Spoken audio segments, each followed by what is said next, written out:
Hello and welcome. Today we're pulling back the curtain on one of the oldest forms of storytelling out there, drama. In this explainer, we're going to break down what it actually is, trace its evolution over literally thousands of years, and see how its DNA is in pretty much all the stories we love today. So let me just start by asking you a question. When I say the word drama, what's the very first thing that pops into your head? Seriously, just take a second to think about it. Maybe you pictured a grand stage, actors in elaborate costumes, speaking all that fancy verse. Or maybe your mind went straight to that crazy cliffhanger from the show you're binge-watching. And hey, let's be real, maybe you just thought of some juicy office gossip. All of those are kinda right, but we're about to get a whole lot more specific. Okay, so what's the one thing that really connects all this? Well, at its very heart, drama has one defining feature that separates it from, say, a novel or a poem, and that's performance. That's it. That's the secret ingredient. See, a novel is written to be read by you, probably alone. But a play? A play is a blueprint. It's literature that's specifically designed to be brought to life by actual people, on a stage, for an audience to watch together. The story doesn't unfold through long descriptions. It happens through what the characters say and do, right there in front of you. So, a play's story is almost completely driven by what the characters say to each other. But it's also about the spectacle, right? The sets, the lighting, the costumes, all that stuff that builds the world. And it's all broken down into acts and scenes, a structure that's perfectly designed to build up tension and then release it, creating this incredible, shared experience for a live audience. Now, to really understand drama, we gotta go back, way back to its roots in ancient Greece, which is basically the birthplace of Western theater. The Greeks gave us the two foundational pillars of drama, and you've definitely seen them before. They're symbolized by those iconic smiling and frowning masks. We're talking about tragedy and comedy. And these two forms? They're pretty much polar opposites. A tragedy follows a noble hero who, because of some terrible mistake, just falls from a great height. And it all ends in total catastrophe. The whole goal for the audience was this thing called catharsis, a way to purge all that built-up pity and fear. Comedy, on the other hand, usually kicks off with total chaos and confusion.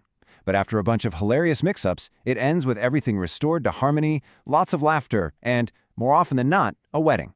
So here's a really important idea in tragedy, the tragic flaw, or hamartia. The hero isn't some evil villain. Usually they're a pretty good person. But they have one big blind spot. A lot of the time it's excessive pride, which is called hubris. And that flaw leads them to make a fatal error in judgment. And that one mistake is what sets their entire downfall in motion. But of course, drama didn't just freeze in time with the Greeks. Nope, this art form has been constantly changing and evolving for more than 2,000 years. The kind of free-flowing, episodic structure of Greek plays eventually morphed into the five-act structure that became the gold standard around Shakespeare's time. This gave plays a much clearer arc, with rising action, a climax, and a resolution. But honestly, the biggest change of all was who the stories were about. Suddenly, tragedy wasn't just for kings and queens anymore. Modern playwrights started to argue that the struggles of a totally ordinary person, like a traveling salesman, could be just as powerful and heartbreaking as the fall of some ancient king.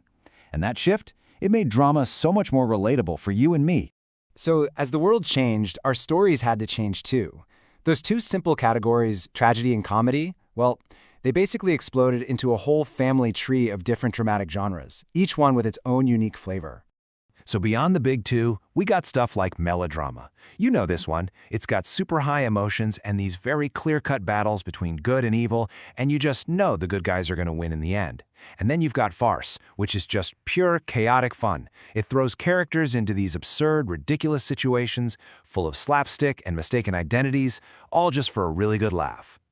And of course, some stories just refuse to be put in a neat little box. That's where tragicomedy comes in. It brilliantly blends serious, high-stakes situations with moments of genuine humor. It'll take you right to the brink of disaster, making you think there's no way this ends well, only to pull back at the very last second for a happy or at least a hopeful ending. And believe me, the DNA of stage drama is absolutely everywhere today, especially on our screens. Think about it. The life-or-death stakes of a medical drama, the big moral questions in a courtroom drama, the step-by-step puzzle of a police procedural. All of these hugely popular TV genres are direct descendants of the dramatic forms we've been talking about. So after all these centuries, why do we still seek out these stories? Why does drama still matter so much? Well, it's because it's always served this incredibly vital human function: At the end of the day, drama holds a mirror up to our world. It gives us a safe space to explore our biggest questions about life, about what's right and wrong, about our society.